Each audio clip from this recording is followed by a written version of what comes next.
మంచిర్యాల జిల్లా బెల్లంపల్లి మండలం చంద్రవెల్లికి చెందిన ఆవుల బానమ్మ అలియాస్ పుష్ప మావోయిస్టు దంపతుల కుటుంబ సభ్యులను పరామర్శించారు రామగుండం సిపి శ్రీనివాస్. వారికి నిత్యావసర వస్తువులను పంపిణీ చేశారు. దంపతులిద్దరూ 1994లో అజ్ఞాతంలోకి వెళ్లగా వారి కుటుంబ సభ్యుల స్థితిగతులను సిపి ఆరా తీశారు.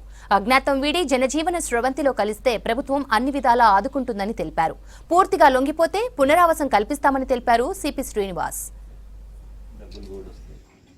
డబ్బులు ఓకే, డబ్బులు అనేది వాళ్ళు లెక్క పెట్టారు. మాజీ నక్సలైట్లు తర్వాత ఆల్రెడీ ఇంకా అడవిలో ఉన్న నక్సలైట్ల ఫ్యామిలీస్ని కమ్యూనిటీ కాంటాక్ట్లో భాగంగా వాళ్ళ ఇంటికి రావడం జరిగింది. వీరు జాడి పుష్ప గారి యొక్క పేరెంట్స్. జాడి పుష్ప గారు 1999లో మన ఉద్యమంలోకి వెళ్ళారు. అప్పటి నుంచి ఇంతవరకు ఇక్కడ ఎక్కడున్నారో వీళ్ళకి తెలియదు. మేము ఈ కమ్యూనిటీ కాంటాక్ట్లో భాగంగా ఆల్రెడీ దాంట్లో ఉద్యమంలోకి వెళ్ళిపోయి యూజీలో ఉన్న అండర్ గ్రౌండ్లో ఉన్న వాళ్ళందరి కోసం మేము రిక్వెస్ట్ చేయడానికి, తర్వాత వీళ్ళ యొక్క తల్లిదండ్రులు వాళ్ళ యొక్క బాగోగులు ఎలా ఉన్నాయని చూసుకోవడానికి, తెలుసుకోవడానికి, తర్వాత వాళ్ళ నుంచి మేడం వాళ్ళ మదర్ గారు ఇక్కడ ఉన్నారు. వీళ్ళు చాలా బాధపడుతున్నారు. తన కూతురు పోయిందని, ఇంతవరకు జాడలేదని 25 సంవత్సరాలు అవుతుంది.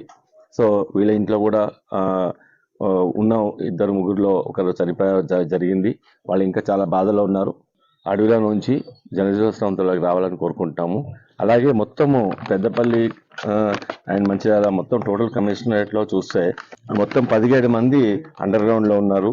అందరికీ మేము రిక్వెస్ట్ చేస్తున్నాము, మీరు వచ్చేసి జనజీవన స్రవంతిలో కలవాలని కోరుకుంటున్నాము. మీ ఫ్యామిలీలతో ఈనాటి కావాలని కోరుకుంటున్నాము. మీకు అందరికీ గవర్నమెంట్ నుంచి ఏ బెనిఫిట్స్ వచ్చినా మేము దగ్గరుండి చేసి మీరు సరెండర్ అవ్వాలని కోరుకుంటున్నాము. అలా ఎక్కడున్నా కానీ నా ఇంతని యొక్క అల్లుడు చూడదని పోయిండు. మాకు దీని లేదు, దిక్కు లేదు, నీ అన్నకు లేదు, నాకు లేదు, నీ అన్నే ఉండండి, నేనే ఉన్నా, మాకెవరు లేకుండా పోయి ఇల్లు అవతల పడ్డరు. వీళ్ళు రావాలి, భార్య భర్తలు రావాలి కోరుకుంటున్నాము. నేను ఎక్కడున్నా ఏడున్నా రావాలి అంటున్నాము, మొక్కుతున్నాము. మా కళ్ళకు మీరు కనిపిస్తారు వెళ్ళిపోయిన పోకట. ఇంతమంది పోయినా కానీ మీరు కళ్ళతో చూస్తలేదు, అత్తలేదు. మమ్మల్ని ఎక్కడున్నా రావాలి మీరిద్దరు.